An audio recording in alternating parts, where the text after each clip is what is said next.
Taiwanese environmental groups are calling on the government to cut carbon emissions much faster than planned.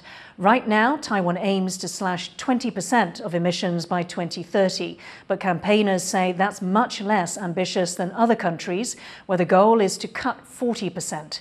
Campaign groups in Taiwan are using the COP27 climate conference in Egypt to push their case for drastic action. They say that Taiwan's government is moving too slowly to reach net zero emissions by 2050.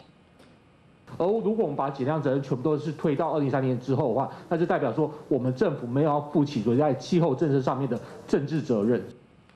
To find out more about the climate group's expectations for the conference, our reporter Staś Butler spoke to Greenpeace East Asia campaigner Sheng-bang. First off, what kind of action are you hoping to see from COP27? So from Greenpeace's perspective, we'd like to see three things happening in the COP27. The first is both the vulnerable countries and low-income countries have access to adequate financial resources consistently provided from rich countries to deal with the damage already caused and develop a carbon-free economy. And the second is all countries should propose more aggressive NDCs, that is nationally determined contributions, as well as solid action plans towards phasing out fossil fuels and halving global greenhouse gas emission by 2030. The third is that decision makers should recognize that protecting nature and fighting climate change must go hand in hand. That is, we still don't support counting on nuclear energy and other means that will seriously harm the nature for decarbonization. And what could Taiwan do sitting on the sidelines of this big global event? I think Taiwan is never out of the game, for it plays an ultra-important role in global supply chain.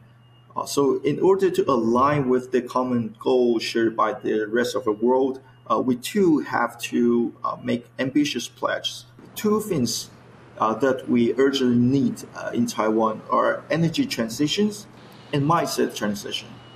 So on one hand, we're running campaigns to push forward policy implementation like effective carbon pricing and renewable energy incentives. Those are important leverage to enable changes. But on the other hand, we're also doing communicative programs to raise awareness of net zero emissions to the public. Like I said, individual actions are the best driving force. Is Taiwan doing enough now to combat climate change? We can never say Taiwan has done enough because there's always a lot of more to be done. Like our energy is not 100% renewable yet, and there's still a long way for us to go before reaching net zero. And even if we reach net zero, we still have to figure out how to help the rest of the world to reach the common goal together. So it's never enough for me.